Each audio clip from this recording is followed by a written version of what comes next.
MDH की हल्दी मिर्ची धनिया करे कमाल। ये रंग दे, ये खुशबू दे, ये तीखा, ये कम पड़े। अच्छा। क्या निराला MDH मसाला।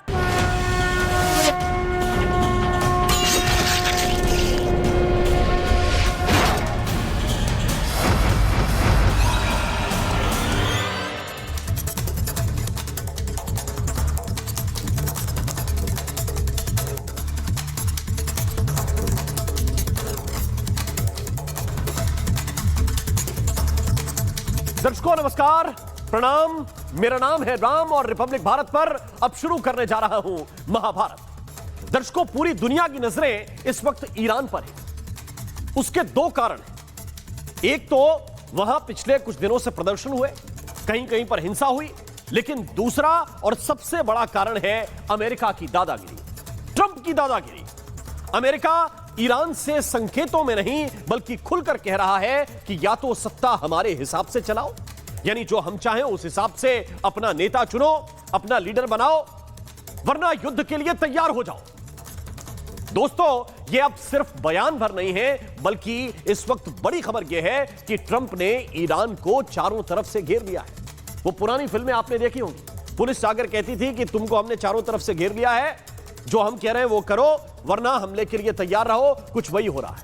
एक तरफ ईरान के आसपास मौजूद अपने एयरबेस पर फाइटर प्लेन्स की तादाद अमेरिका ने बहुत ज्यादा बढ़ा दी है, तो दूसरी तरफ समंदर में अमेरिका का सबसे तगड़ा जंगी जहाज यूएसएस अब्राहम लिंकन अब ईरान की तरफ बहुत तेजी से बढ़ रहा है और ईरान के कई शहर अब इसकी सीधी रेंज में आ चुके हैं। इस मैप को आप देखिए, इसको आप समझिए, इसको आपको देखना पड़ेगा और समझना पड़ेगा।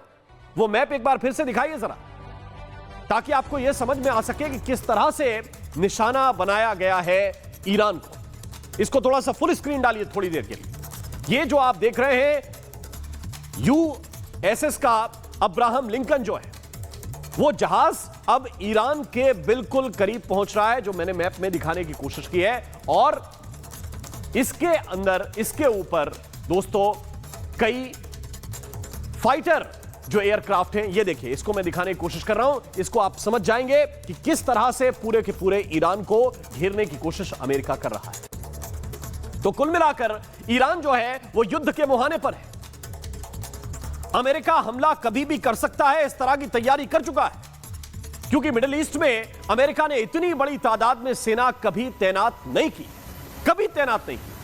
मिडिल ईस्ट में पिछले 3 युद्धों में कुल मिलाकर भी अमेरिका ने जितनी बड़ी तैनाती नहीं की है, यह उससे बड़ी तैनाती इस वक्त हो चुकी है। केवल पिछले 36 घंटों की अगर मैं बात करूं, तो पिछले 36 घंटे में अपना जो 12वां C-17 ग्लोब मास्टर है वो वहां पर तैनात कर दिया है। 12वां C-17 ग्लोब मास्टर, और यह ऐसा विमान है जो 77 टन साजो सामान, युद्ध उपकरण ले जाने में सक्षम है। ईरान के आसपास अमेरिकी एयरबेसेस की लोकेशन में भी आपको दिखाना चाहता हूं। बहुत सारे हथियार, वेपन, एयरक्राफ्ट, पनडुब्बियां वहां पर तैनात कर दी गई हैं, और उन एयरबेसेस की लोकेशन भी एक बार जरा दिखाइए, किस तरह से अमेरिकी एयरबेसेस की इस वक्त लोकेशन है, और जिससे आपको पता चलेगा कि यह हमला कभी भी हो सकता है, प्रभावी हो सकता है। ईरान का यह कहना है कि ये जो सारे के सारे एयरबेस हैं जो आसपास मिडिल ईस्ट में हैं, ये सारे के सारे एयरबेस हमारी रेंज में हैं, और अमेरिका ये ना भूले कि इसका ट्रेलर हम पहले दिखा चुके हैं। पहले किस तरह से इन एयरबेस को टारगेट कर चुका है ईरान, उसकी तस्वीर हमने आपको पहले दिखाई। और एक बार फिर से आप समझ लीजिए कि ईरान ने यह कहा है कि ये सारे एयरबेस हमारी रडार में हैं, यानी हमारी मिसाइल की रेंज में। अब आप दो चीजें समझिए, अगर युद्ध होगा तो सब कुछ जो है वो एयर पावर पर निर्भर करेगा, क्योंकि जमीन से ईरान पर हमला करना, या कहिए कि जमीन से कोई फौज घुसे और ईरान पर कब्जा कर ले, ये मुश्किल ही नहीं, नामुमकिन है। जी हां, ये नामुमकिन जैसा है। कैसे, उसको भी जरा एक नजर में आपको दिखाना चाहता हूं। उसकी वजह क्या है? उसकी वजह है उसकी भौगोलिक स्थिति, यानी कि ईरान जिस तरह की भौगोलिक स्थिति में है, उसको भी आपको देखना पड़ेगा, समझना पड़ेगा। इसको जरा देखिए और गौर से आप समझिए। ईरान एक तरफ से बड़ी पर्वतमाला है, एक तरफ बड़े बड़े पहाड़ हैं, रेगिस्तान है, पठार है। ये देखिए, मैं आपको अलग अलग लोकेशन पर दिखाने की कोशिश कर रहा हूं कि अगर यहां से पैदल सेना दाखिल होने की कोशिश करेगी तो ये घुस नहीं पाएगी, क्योंकि ये ऐसा टेरेन है जिससे होकर कोई सेना यहां पर दाखिल होने की कोशिश करने से पहले 100 बार सोचेगी। इसीलिए जरूरी क्या है, वो एयर पावर वही तय करेगी कि जीत किसकी होगी। वो मिसाइल पावर जिसके बारे में ईरान कहता है कि उसकी मिसाइलों के सामने कोई टिक नहीं सकता। एक तरफ अमेरिका है, दूसरी तरफ ईरान है, और साथ में चाइना और रूस भी है। चीन से ईरान को हथियारों की इस बीच बड़ी सप्लाई हुई। 16 कार्गो विमान भेजे गए हैं, anti ship missile, air defence system, anti aircraft missile भी सप्लाई की गई हैं। अब यह आपको देखना पड़ेगा, यह आपको समझना पड़ेगा कि इसके बाद क्या बदल जाता है और यह मदद क्यों जरूरी है। क्योंकि सत्ता परिवर्तन के लिए ताकत का ऐसा नंगा नाच, इसको थोड़ा सा गौर से आप समझिएगा। ये जो ताकत का नंगा नाच कर रहे हैं ट्रंप, जो अमेरिका इस वक्त कर रहा है, उसको पूरा विश्व देख रहा है। यह अमेरिका पहले पाकिस्तान में तख्ता पलट करता है, इमरान खान की जगह अपने पिट्ठू शहबाज शरीफ को सत्ता में लाता है। यह सब कुछ बिना अमेरिका के नहीं हुआ, और वो तो आपने खुले तौर पर इमरान खान के तत्कालीन बयान सुने होंगे। बांग्लादेश में तख्ता पलट आपने देख लिया, नेपाल में किस तरह से माहौल बिगाड़ा गया वो आपने देख लिया, वेनेजुएला में एक संप्रभु राष्ट्र में घुसकर एक राष्ट्रपति को उठा लिया गया, वो आपके सामने हुआ, और फिर ग्रीनलैंड को कह दिया गया कि यह तो सामरिक लिहाज से जरूरी है, इसलिए मैं कब्जा करूं। यानी इस तरह की आक्रामक रणनीति अपनाई और अब सीधे युद्ध की धमकी दी जा रही है। दोस्तों, सवाल यह है कि क्या विश्व ऐसे चलेगा? क्या ट्रंप की दादागिरी से यह पूरी दुनिया चलेगी? और आज भारत ने बहुत महत्वपूर्ण कदम उठाया है। दर्शकों, इसको भी आपको देखना चाहिए। आज भारत ने ईरान के खिलाफ लाए गए एक रेजोल्यूशन पर ईरान का खुलकर साथ दिया है। संयुक्त राष्ट्र मानवाधिकार परिषद के 39वें सत्र में ईरान में मानवाधिकारों की स्थिति को लेकर पश्चिमी देशों के निंदा प्रस्ताव का भारत ने खुला विरोध किया है। भारत ने इस रेजोल्यूशन के विपक्ष में वोट डाला है, नो का बटन दबाया है, और ये इसी तरह जवाब देने का समय है। ये देखिए, इसमें आपको कुछ चीजें नजर आएंगी और कुछ चीजें मैं बता देता हूं। ये कुवैत और कतर जैसे देश जो खुद को इस्लामिक कंट्रीज कहते तो हैं, लेकिन ऐसे जब वोट देना होता है तो उस वक्त वो एब्सेंट हो जाते हैं। लेकिन भारत ने आज ये जो आपको 7 जगहों पर रेड सिग्नल दिख रहा होगा, इसमें एक जवाब भारत का है और भारत ने नो कहा है। और दर्शकों, यह जवाब देने का समय है। ग्रीनलैंड पर जो नेटो ने किया उतना काफी नहीं है, उससे बड़ा जवाब पूरी दुनिया को देने की आवश्यकता है। क्योंकि यह टैरिफ वाली तानाशाही, देशों की संप्रभुता पर सीधा हमला, यह कब तक बर्दाश्त किया जाएगा, यह आज का अहम सवाल है। मैं चर्चा करूंगा, लेकिन उससे पहले एक रिपोर्ट आपको दिखाता हूं।